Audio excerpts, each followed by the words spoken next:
Why your muscles are tense for no reason.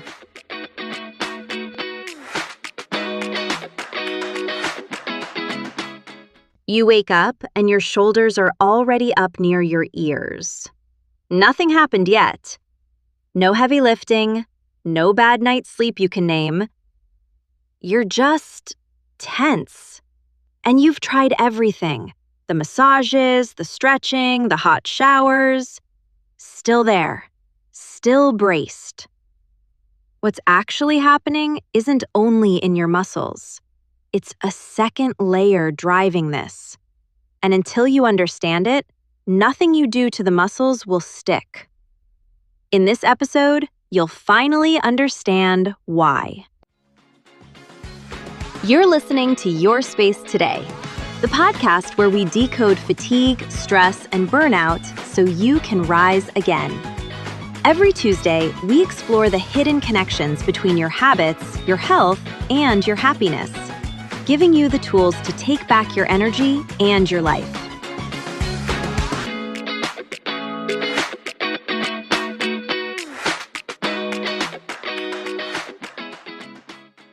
Let's start with someone you might recognize. Tom is a 39-year-old solicitor. His days are mostly desk work, calls, contracts, the occasional tense meeting. Nothing physically demanding. His work ends at a reasonable hour. He eats reasonably well. He gets to the gym when his schedule allows, which isn't always. For the past 3 years, the tension in his neck and shoulders has been a constant.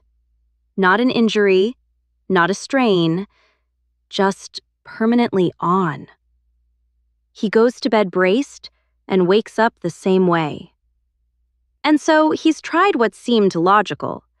A new office chair, a standing desk, regular massages, the occasional session with a gym trainer to work on his posture. He makes an effort, even if the routine hasn't always been consistent. After a massage, he feels noticeably better. For a day, sometimes 2, then the tension comes back, exactly as before. He's starting to wonder if this is just what his body does now. What nobody has told Tom, and what most approaches to this kind of tension miss, is that the muscles themselves are not the full story. The tension is absolutely real, and it absolutely lives in the muscles. But there's a second factor driving it, and that second factor is why it always returns. You can work on the muscle as often and as skillfully as you like. If the second factor isn't addressed, the nervous system simply reimposes the same state within days. We'll name that second factor in a moment, but it helps first to understand what kind of tension we're actually talking about. Most of us were taught to think about muscle tension as a mechanical problem.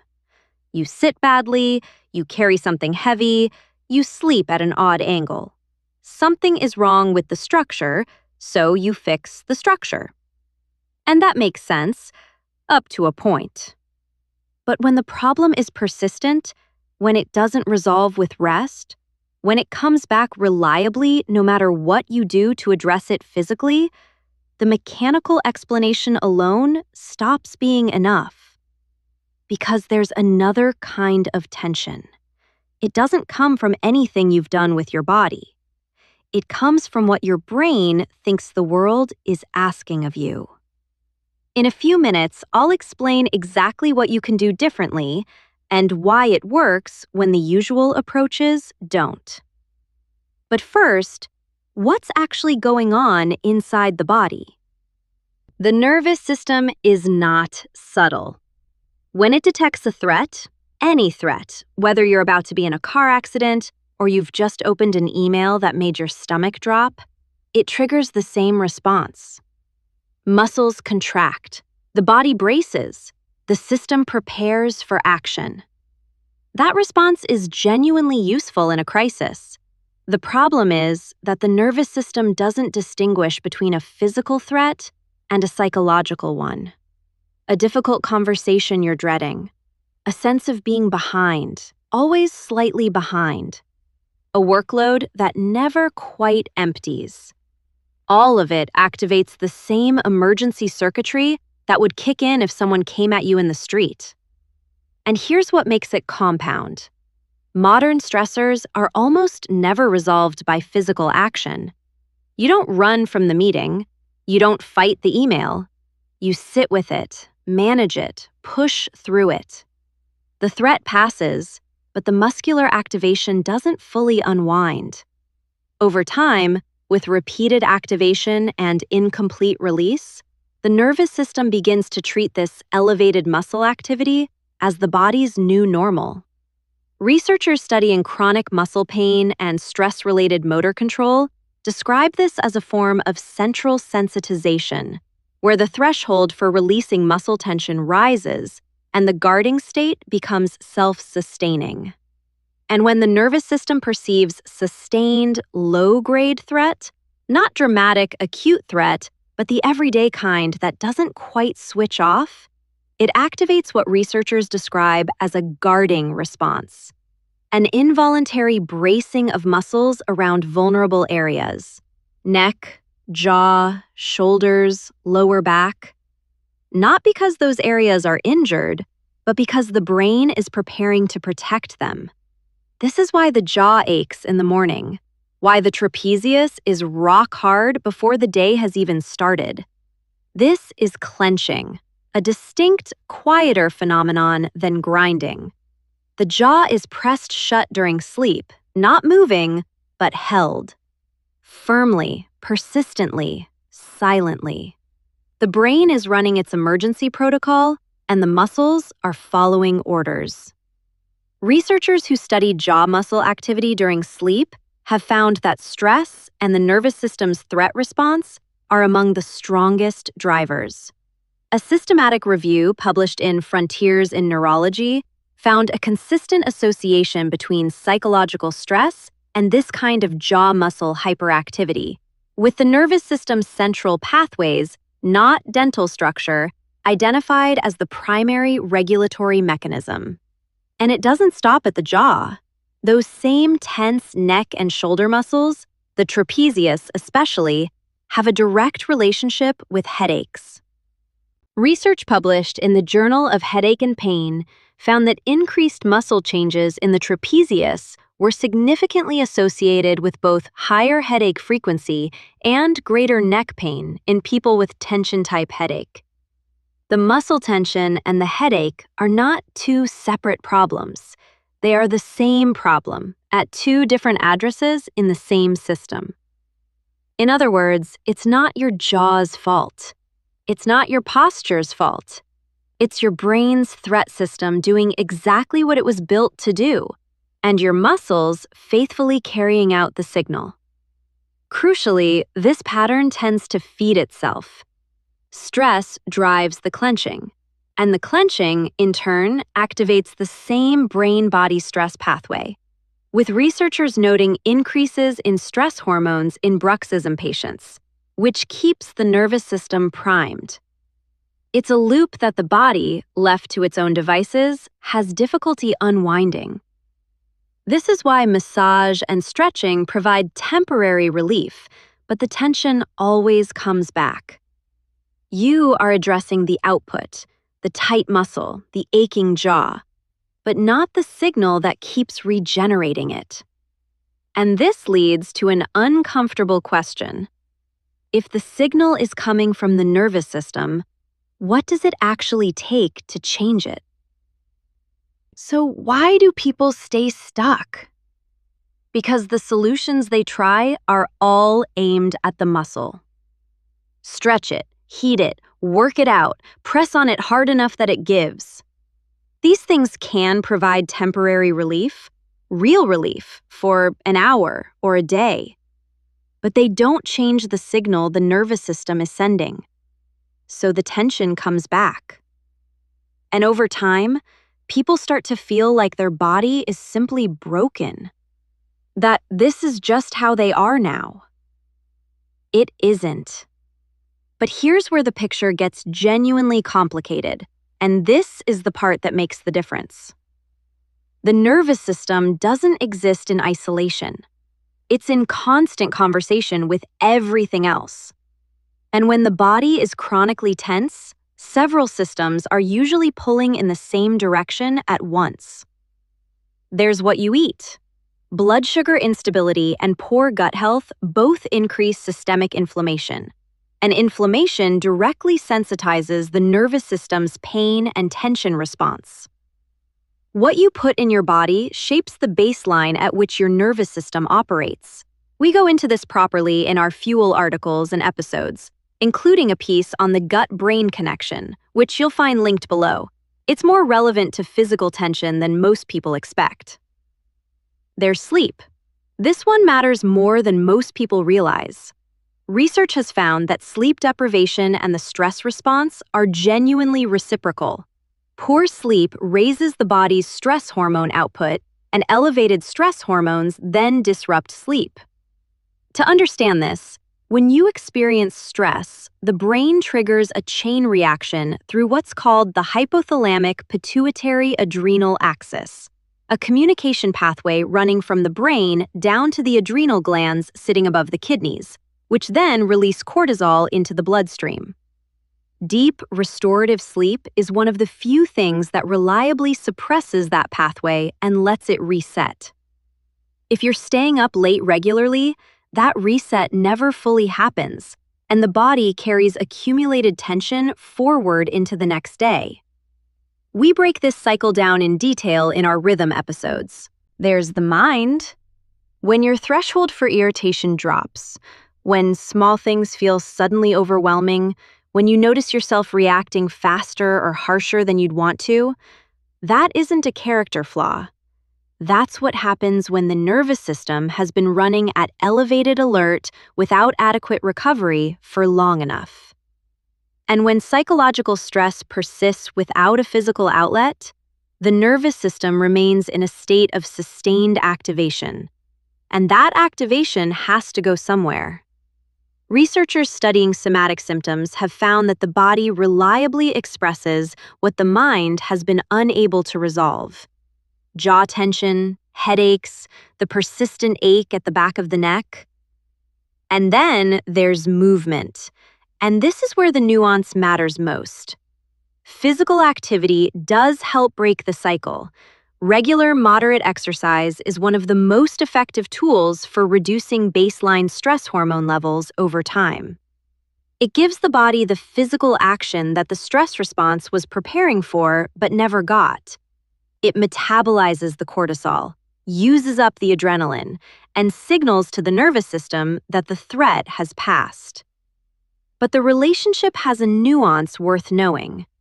The cortisol spike that comes with a hard workout is normal and adaptive. The body recovers from it within a few hours. What becomes counterproductive is chronic overtraining, pushing through intense sessions without adequate recovery week after week, which keeps resting cortisol elevated even between sessions. For someone already running on empty, that cumulative load matters. These connections run deeper than we can cover in one episode. If you want to explore how they fit together in your specific situation, we've linked to our website below. The Fuel and Rhythm articles are good places to start. So the real question becomes, what does it actually take to change the signal, not just manage the symptom? Let's work through it step by step. The key shift is to stop trying to force the muscle to release and to start giving the brain new information. Because that's what it's waiting for, evidence that the threat has passed. And we're going to combine that with restoring movement in a way the nervous system can actually use. Where to start with movement if you're not currently active? If you're not exercising regularly at all, don't start with the gym. Start with a proper warm-up routine each morning. 5 to 10 minutes of gentle, deliberate movement through the joints. Shoulders, neck, hips, spine. Not as a workout, as a signal to the body that it's safe to move. Then build in a daily walk. Not fast, not competitive. Just consistent, 20 to 30 minutes. Research consistently shows that regular, moderate movement at an intensity that feels energizing rather than depleting is more effective at reducing baseline stress hormones and improving stress resilience over time than sporadic, high-intensity sessions. Walking counts. It always has. If you already exercise regularly, the adjustment isn't doing more. It's checking whether the pattern of how you train is working for or against you. The cortisol spike from a hard workout is not the problem. It clears within a few hours and is part of how exercise builds resilience.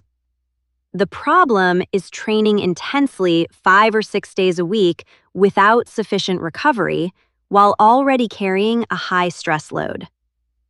If that sounds familiar, replacing some of those sessions with moderate intensity movement, walking, light cycling, swimming, delivers the stress metabolizing benefit without the recovery debt. Step 2.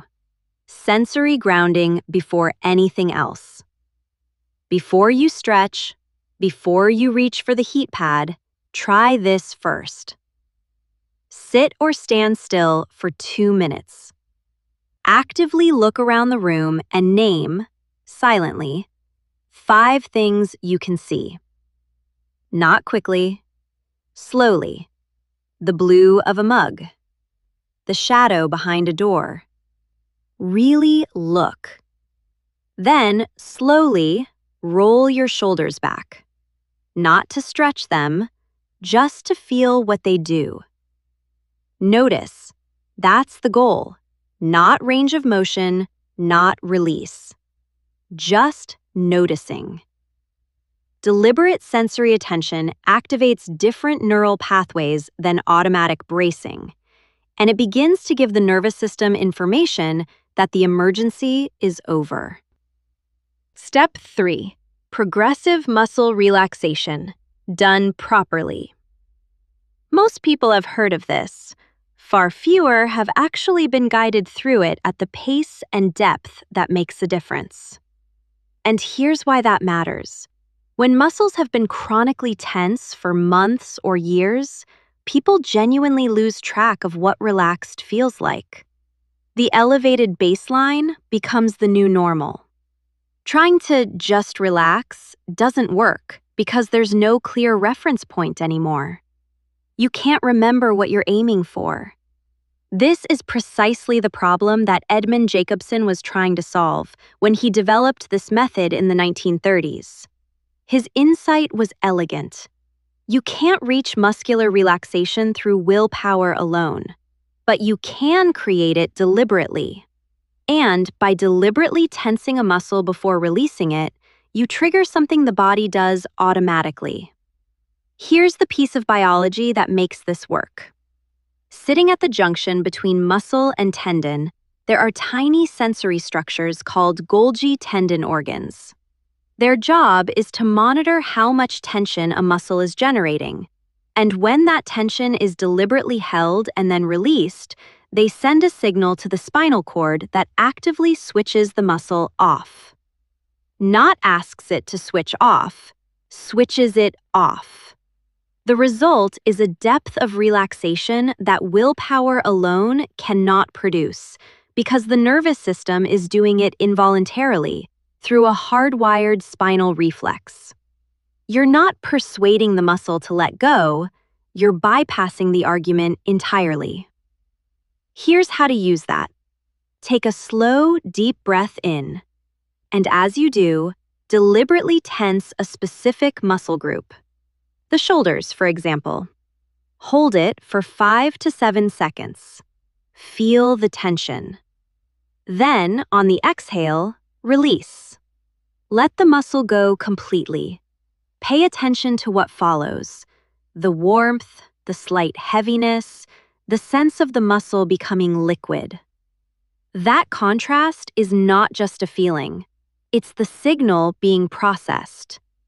That's how you rebuild the felt reference for what relaxed actually means in that part of your body. Then move to the next muscle group: jaw, hands, lower back, working through the body systematically, tensing and releasing breath by breath.